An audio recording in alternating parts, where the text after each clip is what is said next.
Pulang aja ke Solo bareng saya biasa, Wuri Handayani yang biasa jemput. Mantap. Pulang ke Solo. Mundur. Harus mundur ya Pak Jokowi. Siap. Merdeka. Jokowi ayo mantap. Kita ke Solo, nyusul kowe ayo mundur. Halo, selamat siang buat saudaraku semua dari Sabang sampai Merauke. Hari ini kita berjumpa lagi, masih di seputar hal yang sama, yaitu berkaitan dengan bagaimana demo yang terjadi di tanah air yang berkaitan dengan penolakan Presiden Joko Widodo. Tentunya ini menjadi pertanyaan kita karena demo-demo ini tidak kunjung usai, mulai dari BBM dan yang lain-lain, dan yang terakhir adalah gugatan ijazah palsu Joko Widodo yang dilakukan oleh Bambang Tri, yang kemudian ada beberapa kubu yang merasa ini ada diskriminasi terhadap tahanan yang dilakukan oleh penyidik yang berkaitan dengan penistaan agama, yaitu Bambang Tri dan Sugi Nur ditahan. Contoh dalam video ini yang saya tampilkan bagaimana oknum-oknum ini merasa keberatan dengan ditahannya Sugi Nur dan Bambang Tri. Pak Dede hukum mati.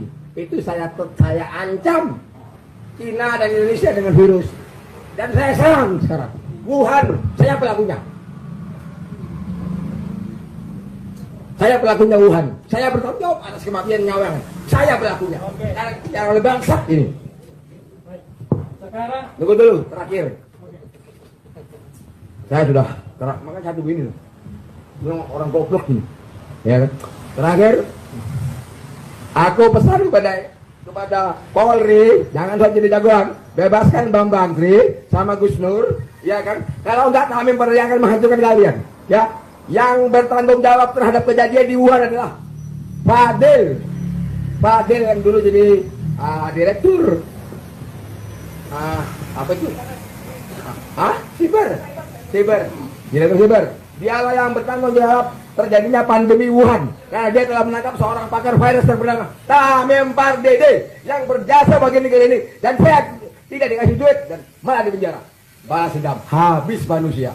Dan saya masih punya banyak virus, stop. Akan saya hancurkan dunia ini. Saya nggak peduli siapa.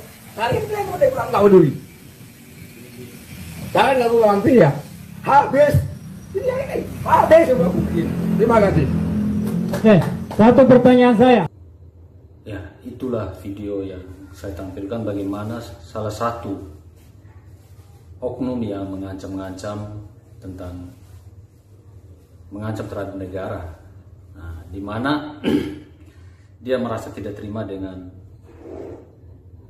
yang terjadi penahanan antara Sugi Nur dan Bambang Tri. Yang kemudian kita bisa melihat kelompok-kelompok ini. Contohnya dalam video yang akan saya tampilkan itu bagaimana menyanyikan lagu Indonesia Raya, seolah-olah lagu Indonesia Raya itu adalah menjadi candaan. Nah, ada yang nyanyi, ada juga yang diam, ada yang ketawa-ketawa. Ya, contoh seperti video ini. Negeriku yang ku cinta, Indonesia Raya, merdeka, merdeka, hiduplah Indonesia Raya. Indonesia Raya, merdeka, merdeka, tanahku, negeriku yang ku cinta, Indonesia. Tentu kita ketahui apa yang salah dari lagu Indonesia Raya itu, yang kemudian seolah-olah itu menjadi bahan permainan. Ini sangat bahaya. Kalau rasa kebangsaan, rasa nasionalis itu tidak dimiliki oleh setiap orang, menyanyikan lagu Indonesia Raya saja seperti menjadi nyanyi lagu-lagu yang biasa, lagu-lagu untuk mainan. Nah, ini tentunya harus diperhatikan oleh para penegak hukum, karena inilah adalah lagu kebangsaan yang kemudian dibuat seolah-olah itu adalah lagu mainan buat mereka. Di sela-sela demo yang kemudian utusan dari Emirat Arab, salah satu putra mahkotanya datang berkunjung ke Indonesia. Putra mahkota atau delegasi dari Emirat Arab untuk kunjung ke Indonesia. Artinya yang mengatas nama cucunya Nabi apa segala macam selama ini itu menjadi tanda tanya. Karena negara Arab saja begitu sanjung, dan bagaimana mereka respect terhadap Jokowi yang kemudian mereka datang untuk kunjung dan untuk mengadakan kerjasama terhadap NKRI.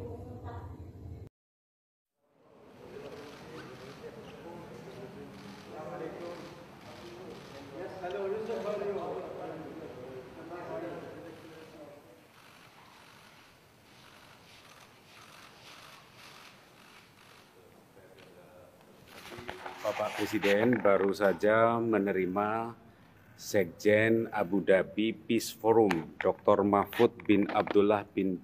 Mungkin ada benarnya juga kata Victor Laskoda tentang Jokowi. Jangan ketahuan. Datang Jokowi dikasih Tuhan nama Indonesia. Jokowi kesana kau. Ini bangsa memang malingnya kebanyakan, terlalu banyak diam antara mereka. Kau buka satu-satu. Nah, ini. Di saat keterbukaan dan seorang pemimpin yang tulus hatinya. Leadership itu bukan masalah tentang mampu membuat sebuah kelompok itu menjadi baik, tapi ketulusan melayani. Yang kemudian ada salah satu masyarakat, kita menanya kenapa orang demo terhadap Jokowi. Kenapa sih Pak Jokowi bisa didemo? Permasalahannya apa sih itu? Oh, Pak Jokowi didemo. Oh, permasalahannya itu sebetulnya kesalahan Presiden Jokowi itu. Kenapa dia didemo? Yang pertama dia membubarkan FPI, yang kedua membubarkan HTI, yang ketiga dia membubarkan Petra, yang keempat dia mengambil saham Freeport 51%, dan yang terakhir dia menjadi Presiden G20, menaikkan Pertamax. Nah, itulah. Andai Presiden Jokowi tidak melakukan itu, dia udah tidur. Gitu ya Pak. Tiap hari.